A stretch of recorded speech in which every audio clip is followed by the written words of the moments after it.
और चलिए इसी खबर पर और भी अधिक जानकारी के लिए संवाददाता प्रवीण जुड़ चुके हैं। प्रवीण, सबसे पहला सवाल यही होगा, चूंकि देखिए सोशल मीडिया पर काफी ज्यादा वीडियोस वायरल हो रहे हैं जिसे लेकर श्रद्धालुओं में कहीं ना कहीं असमंजस की स्थिति है, लेकिन फिलहाल कुछ लोगों को और कुछ आईडीज को चिन्हित किया गया है जिन पर पुलिस की ओर से कार्रवाई हो रही है। क्या अपडेट है इस पूरे मामले में? और देखिए कि वहाँ पे और एक वीडियो वायरल हो रहा था, उसके बाद वो वीडियो वायरल हो रहा था, तो कहीं ना कहीं वो वीडियो के बाद वो पर्सन हरकत में आया। काफी लंबे समय तक वहाँ पे पर्सन पे आरोप लगाई जा रही थी कि और प्रश्न की नहीं पहुंची, लेकिन अब प्रशासन ने उससे चुप्पी तोड़ दी है। और प्रशासन का कहना है कि वहाँ पे तत्काल प्रभाव से जैसे स्ट्राइक मिली उसके बाद तत्काल प्रभाव से हेली की व्यवस्था की गई और सुबह के टाइम पे हेली की व्यवस्था की प्रेशर नहीं थी, तो जिसके चलते वहाँ पे आगे वो कार्रवाई नहीं हो पाई। लेकिन जैसे ही प्रेशर मिली उसके बाद हेली के माध्यम से उस शव को नीचे लाया गया और उसके बाद उन्हें जिला अस्पताल भेजा गया। तो कहीं ना कहीं उसके बाद प्रशासन जो अफवाह फैलाने वालों पर कार्रवाई करता हुआ नजर आ रहा है और कहीं आरडीओ को चिन्हित किया गया है और उसके अलावा जो जिन आरडीओ को चिन्हित किया गया उनके खिलाफ कानूनी कार्रवाई की जाएगी। देखिए सोशल मीडिया पर ये कहा जा रहा है कि व्यवस्थाएं केदारनाथ में सही नहीं है, लेकिन प्रशासन कह रही है कि व्यवस्थाएं पुख्ता है। डीएम भी मौके पर पहुंचे थे और सभी व्यवस्थाओं का जायजा लिया। अब कैसे और भी ज्यादा पुख्ता प्रबंध की तैयारी यहाँ पर की जा रही है?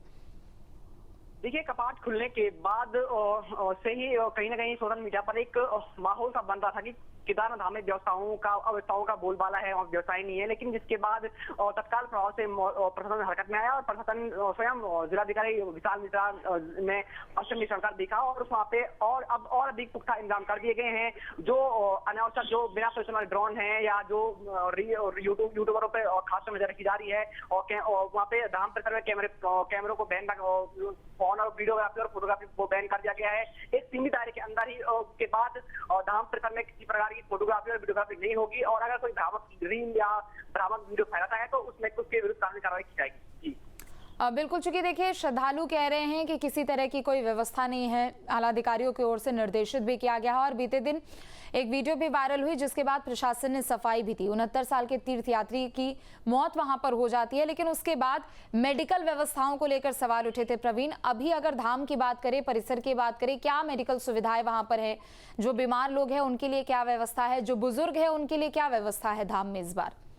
और देखिए अगर मेडिकल की बात करें तो पूरे पैदल यात्रा मार्ग पर मेडिकल और प्रत्येक 2-3 किलोमीटर पे एक मेडिकल राहत केंद्र स्थापित कर दिया गया है। इसके अलावा गौरीकुंड और केदारनाथ धाम में और स्वास्थ्य केंद्र भी स्थापित कर दिया गया है। मेडिकल के इंतजाम पुख्ता है। शासन प्रशासन का दावा है कि किसी प्रकार की कोई दिक्कत नहीं है। लेकिन जिस तरह की बातें सामने आ रही थी, जिस तरह से बातें ये दिखाने का प्रयास किया जा रहा था कि व्यवस्थाओं का बोल बना, लेकिन जैसे ही जिलाधिकारी विशाल मिश्रा जी द्वारा वो निरीक्षण किया जाता है तो कहीं ना कहीं वो जो भ्रामक चीजें फैलाई जाती है वो झूठी साबित होती हैं। और इसके बाद और प्रशासन का दावा है कि प्रत्येक जो श्रद्धालु आते हैं उनकी सुरक्षा के लिए प्रशासन तैयार है। तमाम तरह की व्यवस्था की गई है। प्रत्येक 2 किलोमीटर के दायरे में मेडिकल राहत केंद्र स्थापित कर दिया गया है।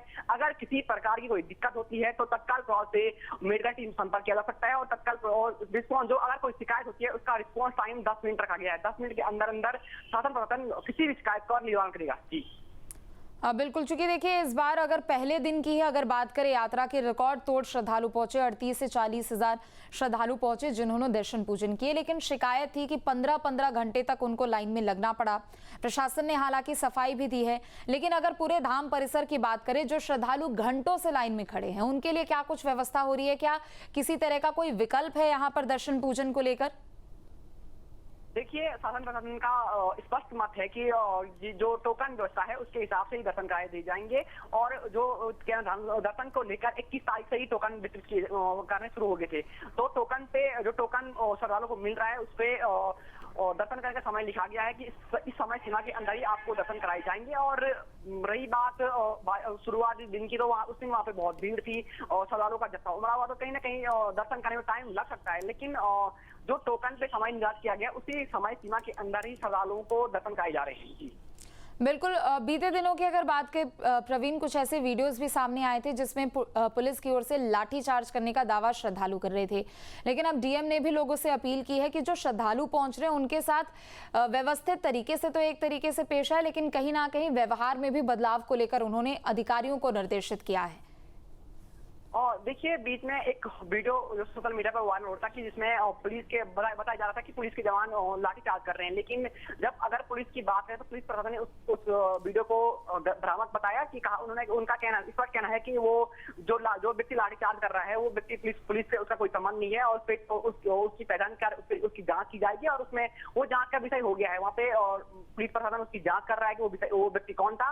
और अब जब डीएम जिलाधिकारी विशाल मिश्रा ने कल वहाँ पे निरीक्षण किया तो उसके बाद उन्होंने जो वहाँ पे कर्मी लगाए गए हैं, जो अधिकारी मौजूद हैं मौके पर, उनके सख्त में दिए गए हैं कि जो श्रद्धालु आते हैं उनसे सौम्य व्यवहार किया जाए और किसी प्रकार की अभद्रता न की जाए। जी शुक्रिया तमाम जानकारी अपडेट के लिए।